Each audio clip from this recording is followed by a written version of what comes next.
ప్రియమైనటువంటి దేవుని బిడ్డలారా, యోగ్యమైన వారు దేవుని మందిరములో గాని సమాజములో గాని కుటుంబములో గాని ఎలా ప్రవర్తించాలో అనేది ఈరోజు నేర్చుకుందాం. కొరింథీ సంఘములో ఒక సమస్య వచ్చింది.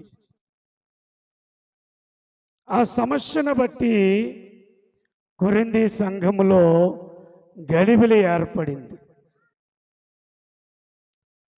జరగరాని కార్యములు కొరింథీ సంఘములో జరుగుతున్నాయి. చెయ్యరాని పనులు కొరింథీ సంఘములో జరుగుతున్నాయి. మొదటి కొరింథీలకు రాసిన పత్రిక 7వ అధ్యాయము మొదటి వచనము నుండి చివరి వచనాల వరకు చూస్తే, మీరు ఇంటికి వెళ్ళి చదివితే, సంఘము పరిశుద్ధంగా నడుచుకోవాలి, క్రమముగా నడుచుకోవాలి. సంఘములో ఉన్న భక్తులు సంఘములో క్రమముగా జీవించాలి. అయితే కొరింథీ సంఘములో ఆ విధముగా లేదు. వారు దేవునికి వ్యతిరేకంగా దేవుని బిడ్డలమని చెప్పుకొని దేవునికి వ్యతిరేకముగా సంఘములో కార్యాలు చేస్తూ ఉన్నారు. ఆ సంగతి దేవుడు చూచాడు. దేవుడు చూచి పౌలు గారిని ప్రేరేపించాడు. పౌలు గారు ఆ సంఘమును క్రమపరచటానికి, ఆ సంఘములో ఉన్న భక్తులను జాగ్రత్త పరచటానికి, వారి తప్పులు వారు తెలుసుకొని దేవుని దగ్గరకు వచ్చి మంచిగా బ్రతుకుతారని పౌలు గారు వారికి, ఈ కొరింథీ సంఘానికి పత్రిక రాశారు. ఆ 7వ అధ్యాయములో అవన్నీ ఉన్నాయి. అవన్నీ చెబితే వినడానికి కొంచెం కష్టం అనిపిస్తుంది, బాధ అనిపిస్తుంది. వారు చేసే పనులు అలాగున్నాయి. పౌలు గారు సూటిగా చెప్పేశారు, మొగమాటం లేకుండా చెప్పేశారు. ఓ కొరింథీ సంఘమా, మీ పరిస్థితి ఇది, మీరెట్లా నడుస్తున్నారు,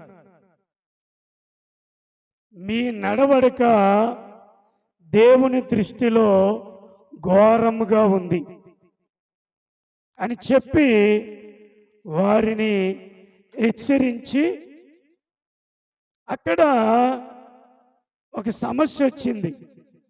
ఏంటి అంటే, పెండ్లి చేసుకోవచ్చా చేసుకోకూడదా? చాలామంది ఈ లోక అనుభవాన్ని అమితముగా ప్రేమించి నటిస్తూ ఉంటారు. నటన. కొంతమందికి పెళ్లి చేసుకోవాలని ఉంటుంది, కానీ నేను పెళ్ళి చేస్తే చేసుకోను అంటే దొరక్క నేను పెళ్ళి చేసుకోను అనుకుంటాను.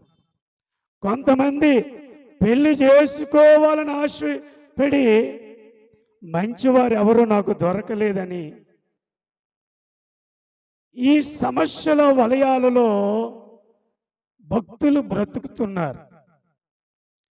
పెళ్లి చేసుకుంటే ఏదో పాపం అన్నట్లు, పెళ్లి చేసుకోకపోతే ఏదో మరి మంచిదన్నట్లు ఆలోచన కొరింథీ సంఘములో వారు ఆలోచిస్తూ ఉన్నారు. ఆ సందర్భాన్ని జ్ఞాపకం చేసుకుని పౌలు అంటాడు, మీకు ఉరి వడ్డాలని కాదు కానీ మీరు యోగ్య ప్రవర్తనలై తొందరేమియూ లేక ప్రభువు సన్నిధాన వర్తులై ఉండాలని నేను కోరుకుంటూ ఇది మీకు ప్రయోజనమని నేను చెప్తున్నాను అన్నాడు. దేవుని బిడ్డలైనటువంటి వారు అంటే యోగ్యులైనటువంటి వారు దేవుని మందిరములో ఎలాగుండాలంటే యోగ్యులైన దేవుని సన్నిధానములో వర్తనలై ఉండాలి. అంటే బోధించేవాడు ఎంత కరెక్ట్గా ఉంటాడో భక్తులు కూడా అలాగున ఉండాలి. దేవుని మందిరములో యోగ్యులైనటువంటి వారు పవిత్రముగా నడవాలి,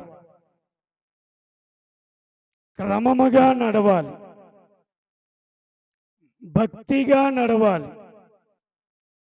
ఎదుటి వారికి ఆటంక పరులుగా దేవుని మందిరములో నడవకూడదు.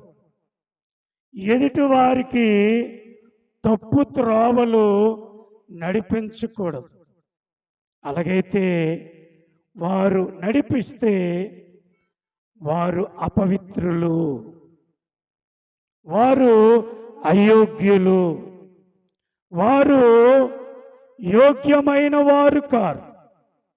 కాబట్టి యోగ్యమైనటువంటి వారు, పరిశుద్ధులైనటువంటి వారు దేవుని మందిరములో, సమాజములో, కుటుంబములో ఎలా నడుచుకోవాలంటే పవిత్రముగా నడుచుకోవాలి.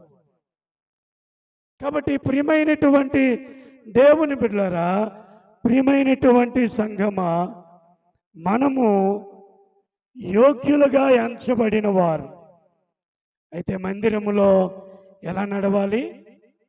పవిత్రముగా నడవాలి. దేవుని మందిరములో పవిత్రమైన ఆలోచనలతో ఉండాలి. నీవిక్కడుండి వేరే వేరే ఆలోచనలో ఎక్కడికో వెళ్ళిపోవడం ఉండకూడదు. నీ మనసు ఇక్కడే ఉండాలి. అప్పుడు పవిత్రముగా ఉంటాం. దేవుని మందిరములో సాధారణంగా మనము నడిచే విధానము ఇతరులకు కనబడతారు. అప్పుడు నీ గురించి వారు వేరే విధముగా ఆలోచించకుండా నువ్వు నేను జాగ్రత్త పడాలి. యోగ్యులు దేవుని మందిరములో పవిత్రముగా నడుస్తారు. అందుకే ప్రియమైనటువంటి దేవుని బిడ్డలారా, 1 కొరింథీయులకు రాసిన పత్రిక 11వ అధ్యాయము 27వ వచనము చూడండి. కాబట్టి ఎవడు అయోగ్యముగా ప్రభు యొక్క రొట్టె తినును లేక ఆయన పాత్రలోనిది త్రాగును వాడు ప్రభు యొక్క శరీరమును గూర్చియు రక్తమును గూర్చియు అపరాధియగును. చూసారా, దేవుని మందిరానికి వచ్చిన వారు, యోగ్యులుగా ఎంచబడిన వారు, మేము భక్తి పరులమని చెప్పుకున్నవారు దేవుని సన్నిధిలో, దేవుని మందిరములో జరుగుచున్న నిబంధన బల్లలో ఎలా పాల్గొవాలంటే యోగ్యముగా పాల్గొవాలి. ప్రియమైనటువంటి దేవుని బిడ్డలారా, అయోగ్యముగా పాల్గొకూడదు. అక్కడ ఎంత క్లియర్గా రాశారంటే ఆయన శరీరాన్ని గురించి, ఆయన రక్తాన్ని గురించి అపరాధ అవుతారు, అంటే పాపము చేసిన వారు అవుతారు. కాబట్టి ప్రియమైనటువంటి దేవుని బిడ్డలారా, అయోగ్యముగా ప్రవర్తింపకుండా అది పరిశుద్ధమైనదని ఎరిగి మన కొరకు యేసయ్య తన దేహమును అనగా తన శరీరమును ఆహారముగా సమర్పణ చేశాడని, ఆయన రక్తము మనకు పానముగా ఇచ్చాడని గ్రహించి యోచించి భయముతోనూ భక్తితోనూ విశ్వాసముతోనూ దానిని తీసుకోవాలి. అయోగ్యముగా తీసుకోకూడదు. మరి దేవుని మందిరములో దేవుని యొక్క కార్యాలలో నువ్వు ఎలా పాల్గొవాలంటే పవిత్రముగా పాల్గొవాలి.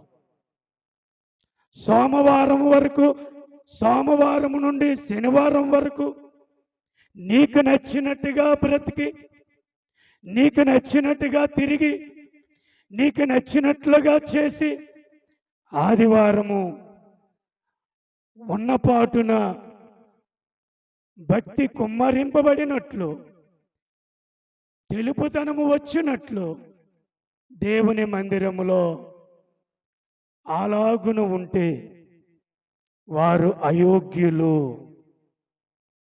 వారు దేవుని ఎదుట అపరాధులగుతారు, అంటే దోషులగుతారు. వారికి భయంకరమైన పనిష్మెంట్ ఉంటుంది. కాబట్టి మనం జాగ్రత్త పడాలి. ప్రియులారా, పవిత్రముగా దేవుని మందిరములో మనం పాల్గొనాలి. పవిత్రమైన మనసుతో దేవుని మందిరానికి రావాలి. పవిత్రమైన దేహముతో దేవుని మందిరానికి రావాలి. పరిశుద్ధమైన ఆలోచనలతో దేవుని మందిరానికి రావాలి. ఆ రీతిగా మనము వస్తున్నామో లేదో గ్రహించాలి. కాబట్టి ప్రియమైనటువంటి దేవుని బిడ్డలారా, అందుకే గలతీయులకు రాసిన పత్రిక 6వ అధ్యాయము 4వ వచనములు అన్నాడు చూడండి.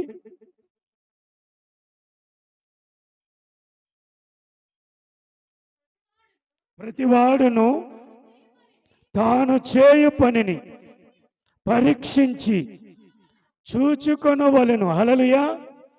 దేవుని మందిరానికి వచ్చిన మనలను మనం పరీక్షించుకోవాలి. ఏ విధమైన మనసుతో దేవుని మందిరానికి వస్తున్నాం, ఏ విధమైన నడతతో దేవుని మందిరానికి వస్తున్నాం, ఏ విధమైన చూపుతో దేవుని మందిరానికి వస్తున్నాం, ఏ విధమైన పనులు చేసి దేవుని మందిరానికి వస్తున్నాం. యోగ్యమైన వారు వారిని గురించి వారు ఆలోచింపు చేస్తారు. నేను ఎలాగున్నాను, దేవునితో నా సంబంధం ఎలా ఉంది, దేవునితో నేను ఎలా నడుస్తున్నాను, దేవునితో నా సహవాసము ఎలా ఉంది, నా ప్రార్థనా జీవితం ఏ విధంగా ఉంది, నా వాక్యపు జీవితం ఏ విధంగా ఉంది అని యోగ్యులైన వారు తన గురించి వారు ఏం చేస్తారంటే ఆలోచిస్తారు, అంటే జాగ్రత్త పడతారు. ఒకవేళ దేవునికి దూరం అయిపోతే దేవుడు బాధపడతాడు కదా అని పశ్చాత్తాపడతారు. కొంతమంది దేవుని మందిరమని కూడా భయం లేకుండా దేవుని మందిరములో ప్రవర్తిస్తున్నారు. వారెవరో నాకు తెలుసు,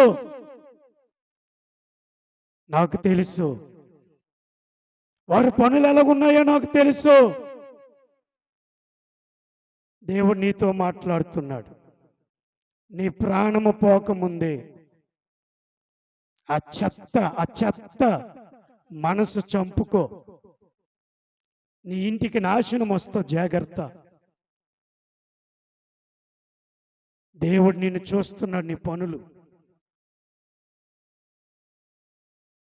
దేవుని యొక్క బిడ్డలు యోగ్యముగా దేవుని చేత ఎంచబడిన వారు అయోగ్యులుగా దేవుని మందిరములో నడవకూడదు. దయచేసి జాగ్రత్త. దేవుని మందిరములో మనం ఎలా నడుస్తున్నామో ఒక్కసారి మనసు పెట్టి జ్ఞాపకం తెచ్చుకో. ప్రియమైన దేవుని బిడ్డలారా, యోగ్యమైన వారు దేవుని సన్నిధిలో పవిత్రముగా నడుచుకుంటారు. అందుకంటాడు ఇర్మియా గ్రంథం 4వ అధ్యాయము 18వ వచనము చదవండి. నీ ప్రవర్తన యందు నీ క్రియలను ఏం చేస్తాడు? నీ మీదకి, చూసారా, నువ్వు సమాజంలో నడిచే విధానం, ఇంటిలో నడిచే విధానం, మందిరములో నడిచే విధానం, నీ ప్రవర్తన బట్టి ఆయన నీ మీదకి రప్పిస్తాడు. కాబట్టి ప్రియులారా, దేవుని బిడ్డలారా, యోగ్యమైన వారు ఎలాగుంటారంటే పవిత్రముగా నడుచుకుంటారు. దేవుని మందిరములో మనము పవిత్రముగా నడవాలి.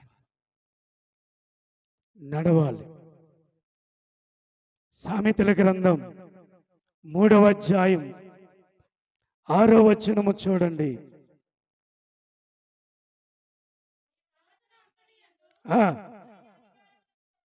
చూశారండి? నీ జీవితంలో నీ ఇష్ట ప్రకారముగా నడవకూడదు, నాకు నచ్చినట్టుగా నడవకూడదు. ఎందుకని? దేవుడు మనల్ని కొనుక్కున్నాడు, ఆయన మనల్ని సంపాదించుకున్నాడు, ఆయన రక్తమిచ్చి మనల్ని సంపాదించుకున్నాడు. ఇప్పుడు మన ప్రవర్తన అంతా ఆయన అధికారము చొప్పున నడవాలి. ఏం చేయాలి? ఆయన అధికారము నాకు అప్పగించుకోవాలి. నా ఇష్టం, నాకు నచ్చినట్లుగా ఉంటాను, నువ్వెవడు చెప్పడానికి? నా మనసు, నా దేహము, నా శరీరము, నా బట్ట, నా డబ్బు, నా జ్ఞానము అనుకొని నీ ఇష్ట ప్రకారము జరిగితే, నీ ఇష్ట ప్రకారము నీవు ప్రవర్తిస్తే, ఉరి వచ్చినట్లు నీ మీదకి ఉరి వస్తుందట. ఉరి వచ్చినట్లు వస్తుందట. కాబట్టి మన ప్రవర్తన ఆయన చిత్త ప్రకారమునకు అప్పగించుకోవాలి. అమ్మ నాన్న ఉన్నారు, వాళ్ళు మనల్ని కన్నారు, మనకు కావలసిన సదుపాయాలల్లా చేశారు. ఒక వయసు వచ్చింది, నీకు కావలసినవన్నీ వారికి ఇస్తూ ఉన్నారు. పెద్దవాళ్ళు అయ్యారు, జ్ఞానం వచ్చింది, బుద్ధి పెరిగింది, ఆలోచన శక్తి వచ్చింది. అమ్మ నాన్న ఒక ఆలోచన చెప్పారు, నాయన నువ్వు ఇలాగుంటే బాగుంటుంది, పాప ఇలాగుంటే బాగుంటుంది అని వారు చెప్పారు. అనుభవం కలిగిన వారు కాబట్టి, వారి కష్టాల నుండి పైకి వచ్చారు కాబట్టి,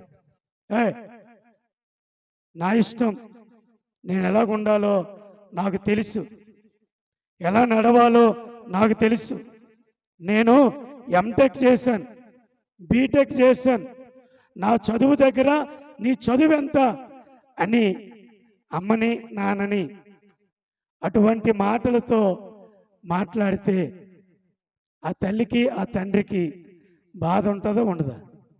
ఒక సమస్య వలన పిల్లల బట్టి బాధపడిన తల్లిదండ్రులు భూమి మీద ఉన్నారు.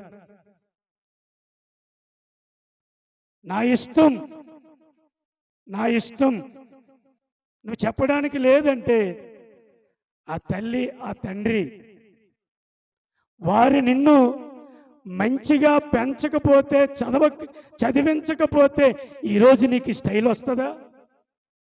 ఈరోజు ఈ బట్టలు నీకు వస్తాయా? ఈరోజు ఈ అందము నీకు వస్తుందా? కానీ తల్లిదండ్రులను గడ్డి పర్రకలాగా మాటలాడిన పిల్లలు ఈ రోజుల్లో ఉన్నారు. అయితే ఆ తల్లిదండ్రులు ఎంత బాధపడతారు? ఆ తల్లి ఆ తండ్రి వారి కడుపు కట్టుకొని వారి సంతోషాలు చంపుకొని పిల్లల సంతోషాల కోసం వారి సుఖాన్ని మర్చిపోయి పెద్దవారిని చేస్తే పెద్దవారు అయిన తర్వాత పిల్లలు నా ఇష్టము అంటే ఆ తల్లికి ఆ తండ్రికి గుండె పగిలిపోదు? అదేవిధంగా నీవు కానీ నేను కానీ నా ఇష్టం అంటే రక్తం కార్చి ప్రాణం పెట్టి శ్రమ పొందిన ఆ కరుణామయుడైన యేసుకు ఎంత గుండె పగిలిపోద్ది?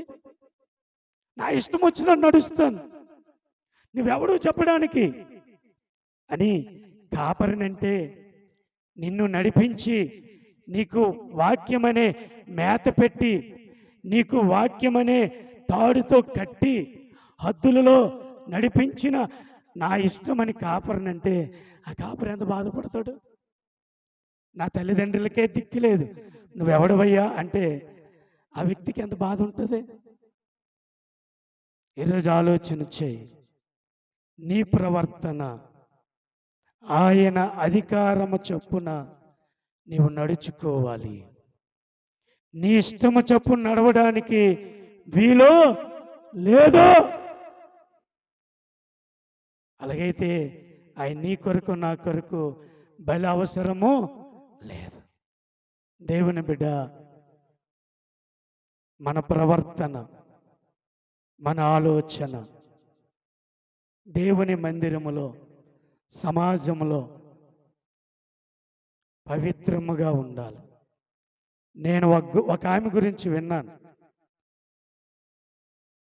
ఏముందండి, ఆదివారం అయ్యేసరికి భక్తి పరులో ముసిగేస్తారు. మీరు ఎప్పుడైనా వచ్చిరండి, వాళ్ళ మాటలు వింటే మేము కూడా ఆ మాటలు పలకమండి. మేము అన్యులం, విగ్రహారాధికులం, మా నోట కూడా మాటలు రావండి. వాళ్ళు నిజమైన దేవుని బిడ్డలు అంటారండి, కానీ వారి మాటలు వింటే భయం వేస్తుందండి. ఎంత బాధండి. అన్యుల మధ్య నీ ప్రవర్తన ఎలాగుంది? నీ వీధిలో నీ మాట తీరు ఎలాగుంది? దేవుని బిడ్డ, యోగ్యులైన వారు పవిత్రముగా నడుచుకుంటారు. అందుకే ప్రియమైనటువంటి దేవుని బిడ్డలారా, మొదట పేతురు రాసిన పత్రిక 2వ అధ్యాయము 12వ వచనము చూడండి. అన్యజనులు మిమ్మును ఏ విషయములో దుర్మార్గులను దూషించుతురో ఆ విషయములో వారు మీ సత్క్రియలను చూచి వాటిని బట్టి దర్శన దినమున దేవుని మహిమపరచునట్లు వారి మధ్యను మంచి ప్రవర్తన గలవారై ఉండవలెనని మిమ్మును బ్రతిమాలుకొనుచున్నాను. 16 వరకు చదువు.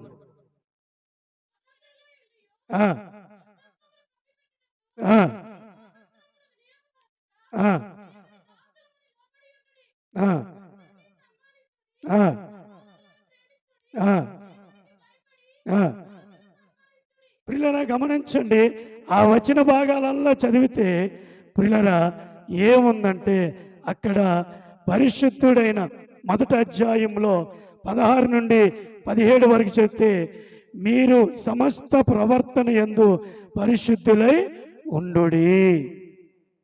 సమస్త విషయములో పరిశుద్ధముగా ఉండాలి.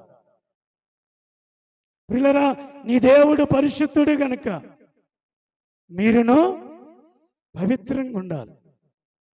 కాబట్టి దేవుని బిడ్డలారా, అన్యజనుల మధ్య మనము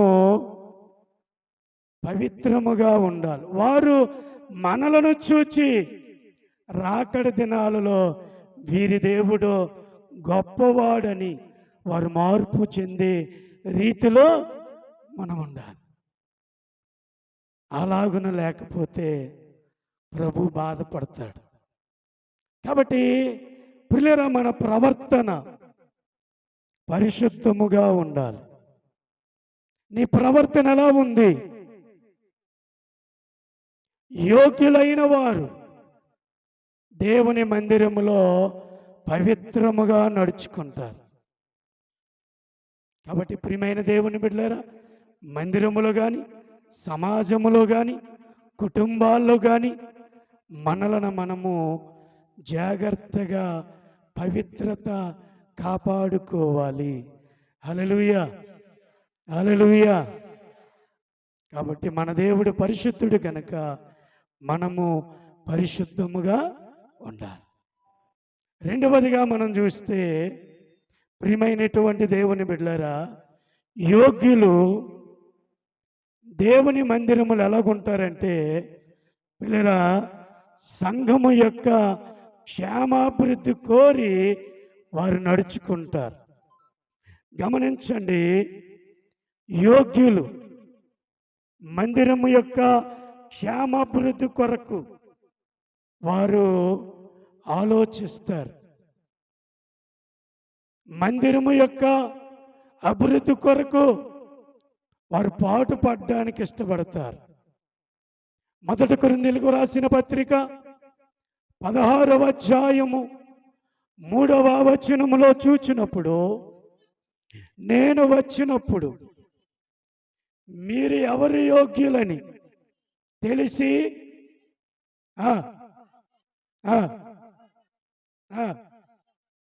చూశారండి. ప్రియమైనటువంటి దేవుని బిడ్డలారా, ప్రియమైనటువంటి సంగమా, అపోస్తలుడైన పౌలు అంటున్నాడు, మీరు ప్రతివాడును తాను వచ్చినప్పుడు మీరు ఎవరు యోగ్యులని ఎంచి ప్రతికరిస్తారో వారి చేత మీ ఉపకార ద్రవ్యము యెరూషలేమునకు పంపుదును అంటున్నాడు. అంటే కొరింథీ సంఘానికి నేర్పుతున్నాడు, సంఘము అభివృద్ధి చెందాలి. ఆత్మీయతలోను, ప్రేమలోను, సమాధానములోను, ఐక్యతలోను, తరువాత ఇచ్చుటలోను, అంటే చందా విషయములోను మీరు యోగ్యులుగా ఉండాలి. మీరిచ్చినటువంటి కానుక మీ సంఘములో ఉన్నటువంటి వారు మిమ్మును యోగ్యులని ఎంచితే ఆ కానుక నేను యెరూషలేముకు పంపిస్తాను. ఎందుకో తెలుసా? యెరూషలేములో పేదవారికి, అనాథులకు, విధవరాండ్రులకు, కష్టాల్లో ఉన్నవారికి మందిరము యొక్క అభివృద్ధి కొరకు ఈ డబ్బులు వాడుతాం. ప్రియమైన దేవుని బిడ్డలారా, యోగ్యమైన వారు కొరింథీ సంఘములో, ఆ సంఘములో ఉన్నటువంటి నాయకులు, కొంతమంది భక్తులు కొంతమందిని యోగ్యులుగా ఎంచారు. వారిని ముందు పెట్టారు. వారిని ముందు పెట్టి వారిచ్చిన డబ్బులను దాచారు. పౌలు గారు ఏ వ్యక్తిని పంపితే ఆ వ్యక్తికి ఆ డబ్బులు ఇవ్వడానికి సంఘం ఎదురు చూస్తూ ఉంది. ప్రియులారా, దేవుని బిడ్డలారా, యోగ్యులు సంఘము క్షేమాభివృద్ధి కోసం వారి జీవితాల్లో త్యాగము చేయాలి. అప్పుడు సంఘం ఏమవుద్దంటే అభివృద్ధి చెందుతుంది. ఆత్మీయముగాను, ఆర్థికంగాను, మానసికంగాను సంఘము దృఢపడుతూ ఉంటుంది. కాబట్టి ప్రియమైనటువంటి దేవుని బిడ్డలారా, సంఘములో కొంతమందిని యోగ్యులుగా ఎంచారు. మరి మీ కాపరి మిమ్మల్ని యోగ్యులుగా ఎంచాలంటే, మీ సంఘ పెద్దలు మిమ్మల్ని యోగ్యులుగా ఎంచాలంటే, సంఘములో ఉన్న అనుభవం కలిగిన భక్తులు మిమ్మల్ని యోగ్యులుగా ఎంచాలంటే, సంఘములు మీరు ఎలాగుండాలి? త్యాగము కలిగిన వారుగా ఉండాలి. పాస్టర్ గారు అందరిని వాడుకుంటారేటి? అందరిని వాడుకోరు. ఆయన దృష్టిలో ఎవరైతే నమ్మకంగా ఉంటారో, ఎవరైతే చురుకుగా ఉంటారో, ఎవరైతే సమర్పణ జీవితంతో ఉంటారో వారినే వాడుకుంటారు. అందరిని వాడుకోవడానికి ఇష్టపడరు. యేసు ప్రభు కూడా అందరిని వాడుకోలే. 12 మందిలో కొందరిని ఎంచాడు, కొందరిని ఆయనతో పాటు తీసుకెళ్ళాడు. ఎందుకని? వారు త్యాగం కలిగిన వారు, సమర్పణ కలిగిన వారు, వారి జీవితాలు త్యాగము చేశారు. చివరికి దేనికైనా మేము ముందుకొస్తామని వచ్చిన వాళ్ళు. కాబట్టి ప్రియమైనటువంటి దేవుని బిడ్డలారా, ప్రియమైనటువంటి సంఘమ, యోగ్యమైన వారు సంఘ క్షేమాభివృద్ధి గురించి ప్రయాసపడతారు. వారి జీవితాలు త్యాగం చేస్తారు.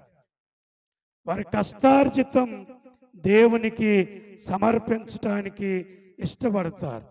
కాబట్టి ప్రియమైనటువంటి దేవుని బిడ్డలారా, 2వ కొరింథీయులకు రాసిన పత్రిక 8వ అధ్యాయం 21వ వచనం చూడండి. ప్రభు దృష్టి యందు మాత్రమే గాక మనుషుల దృష్టి యందు యోగ్యమైన వాటిని గూర్చి, చూసారా, దేవుని దృష్టి యందు మాత్రమే కాదు, మనుషుల దృష్టి యందు కూడా యోగ్యముగా ఆలోచించాలి. మందిరములో కాపరి ఉంటారు, నాయకులు ఉంటారు, అనుభవం కలిగిన సీనియర్ సిటిజన్స్ ఉంటారు. భక్తిలో, ప్రేమలో, క్షమాపణలో, తగ్గింపులో, ప్రార్థనలో, వాక్యములో అనుభవం కలిగిన వారు ఉంటారు. వారు ఏం చేస్తారంటే మనల్ని గమనిస్తారు, మన భక్తిని గమనిస్తారు, మన నడతను గమనిస్తారు, మన స్వభావాన్ని గమనిస్తారు, మనలో ఉన్న ఆ చురుకుతనాన్ని గుర్తించటానికి ఇష్టపడతారు. హల్లెలూయా, హల్లెలూయా, హల్లెలూయా. మిమ్మల్ని అందరినీ గుర్తించారనుకో, దండలు చాలు కదండి. అందరిని గుర్తిస్తే దండలు సరిపోతాయా? చాలా. అంటే దేవుని కొరకు ఎవరైతే చురుకుతనముగా పరిశుద్ధమైన మనసుతో సేవ చేసే మనసుతో ఉంటారో వారినట సంఘములో యోగ్యులుగా ఎంచారు. వారు ఏం చేశారంటే సంఘ క్షేమాభివృద్ధి కోసం పాటుపడ్డారు. కాబట్టి యోగ్యమైనటువంటి మనము మన సంఘము కొరకు ప్రయాసపడాలి. హల్లెలూయా, హల్లెలూయా. బైబిల్లో అపోస్తలుడైన పౌలు చెప్తున్నాడు, అందరూ సొంత పనులు చేసుకుంటున్నారంట, దేవుని పని వదిలేశారట. అందరూ సొంత పనులు. చూడండి, మీ సొంత ఇల్లులు పాడైపోతే ఎలా చూస్తూ ఊరుకుంటారా? ఏం చేస్తారు? అవి మీ సొంత పనులు కాబట్టి, మీ సొంత పనులు కాబట్టి మీకు బాధ్యత ఉంది. మరి దేవుని సంఘంగా పిలువబడుతున్న నీవు నీ దేవుని పనుల మీద బాధ్యత లేదా? నీ దేవుణ్ణి ఎలాగ హెచ్చించాలో నీకు బాధ్యత లేదా? దేవుని మందిరమును గురించి డెవలప్మెంట్ కావాలంటే యోగ్యులు ఆలోచించాలి, పట్టించుకోవాలి. దేవుని మందిరం ఎట్లా అభివృద్ధి అవుతుంది? నీ కానుకలు ఏ విధంగా సమర్పణ చేస్తున్నావు?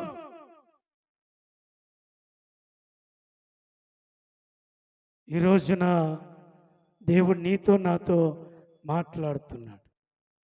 దేవుని దృష్టి యందును మనుషుల దృష్టి యందును యోగ్యముగా ఆలోచించాలి. మీరు గమనిస్తే, మీరు ఆలోచన చేస్తే, పరిశుద్ధ బైబిల్ గ్రంథములో ప్రియమైనటువంటి దేవుని బిడ్డలారా, ప్రియమైనటువంటి సంఘమ, మీరు గమనించినట్లయితే అంటాడు, మీరు గమనించి చూడండి ప్రియులారా, మరి 2వ కొరింథీయులకు రాసిన పత్రిక 13వ అధ్యాయము 7వ వచనము చూడండి.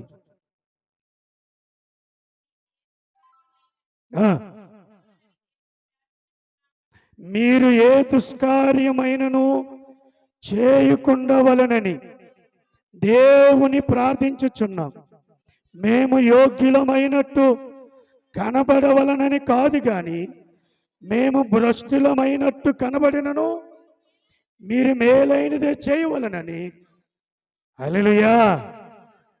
దేవుని కొరకు, దేవుని పని కొరకు కొన్నిసార్లు భ్రష్టులమైపోయినా పర్వాలేదు, కొన్నిసార్లు దెబ్బలు కాసినా పర్వాలేదు, దేవుని కోసం చెప్పులు లేకుండా సువార్త నడిచినా పర్వాలేదు.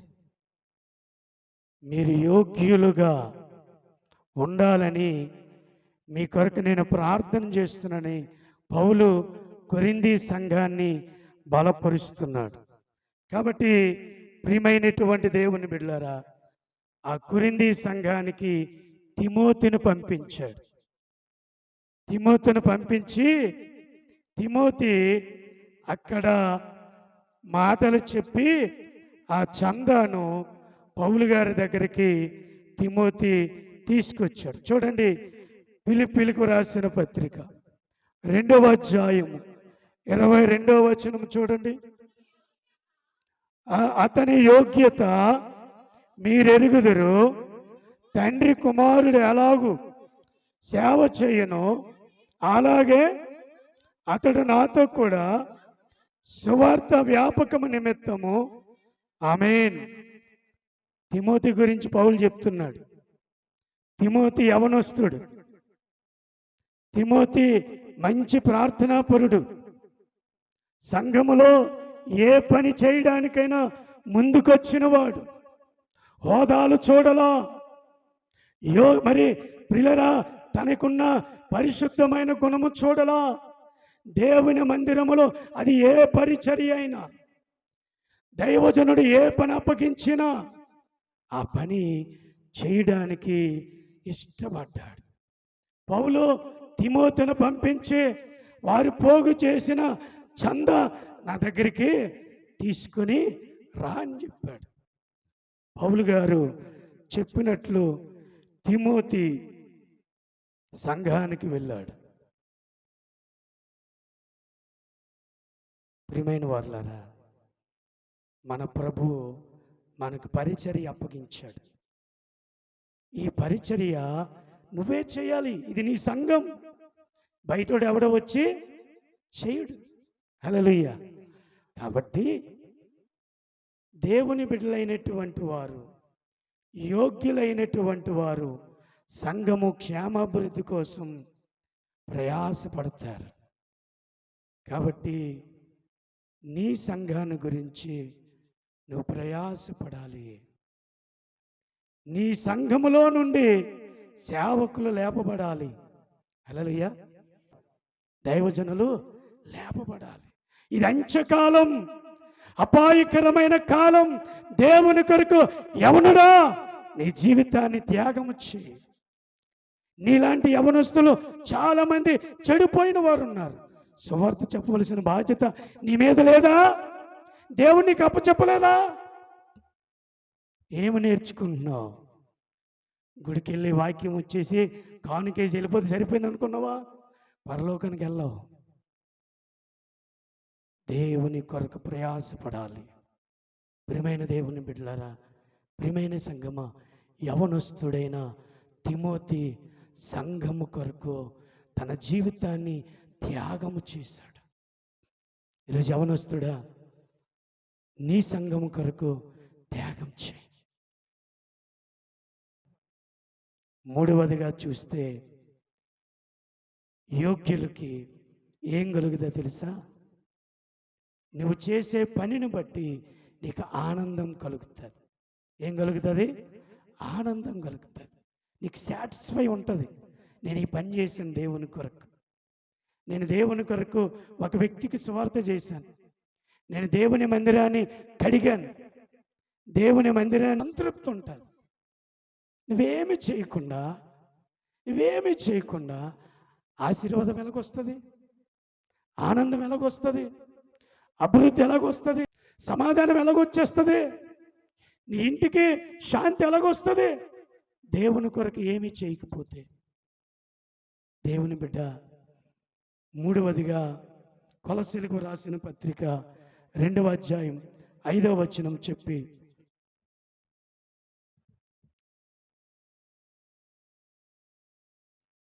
చదవండి.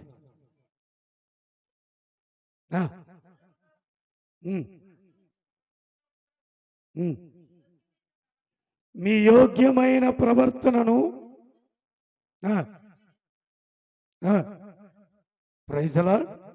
మూడవదిగా యోగ్యమైన వారు దేవుని మందిరములో పవిత్రముగా నడుచుకుంటే, యోగ్యమైన వారు దేవుని మందిరము కొరకు ప్రయాసపడి వారి కష్టపడి మందిరపు డెవలప్మెంట్ కొరకు ఆలోచన చేస్తే వారు ఏం కలుగుతుందంటే ఆనందము కలుగుతుంది.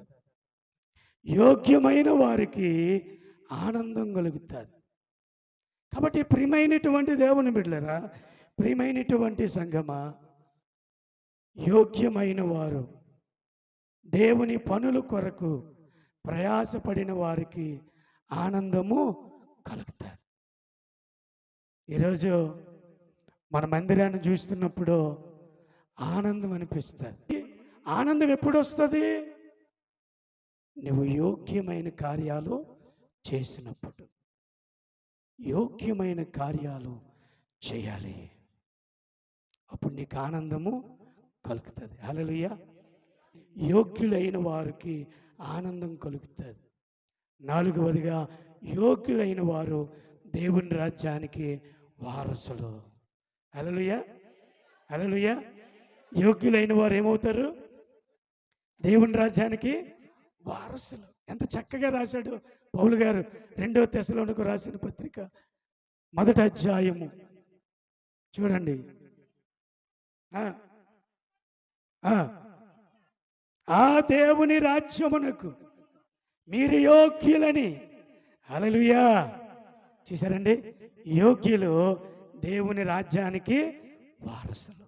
చూసావు, మనల్ని ఎక్కడో ఉన్న మనలని, ఏ స్థితిలో ఉన్న మనలను ఆయన రక్తము చేత కడిగి మారు మనసు ఇచ్చి రక్షణ ఇచ్చి పాప క్షమాపణ కలుగు చేసి బాప్టిజం తీసుకొని, అగ్ని బాప్టిజం తీసుకొని విశ్వాసము చేత మనల్ని యోగ్యులుగా ఎంచి ఆయన మనకు పరిశుద్ధమైన జీవితాన్ని ఇచ్చి ఆయన పని కొరకు మనము కష్టపడడానికి పని అప్పచెప్పిన మనకు ఫలం ఇచ్చి ఆనందపరిచి చివరికి మనల్ని నిత్యరాజ్యానికి.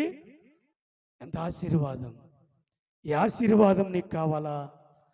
మనము యోగ్యులుగా మందిరములో ప్రవర్తించాలి.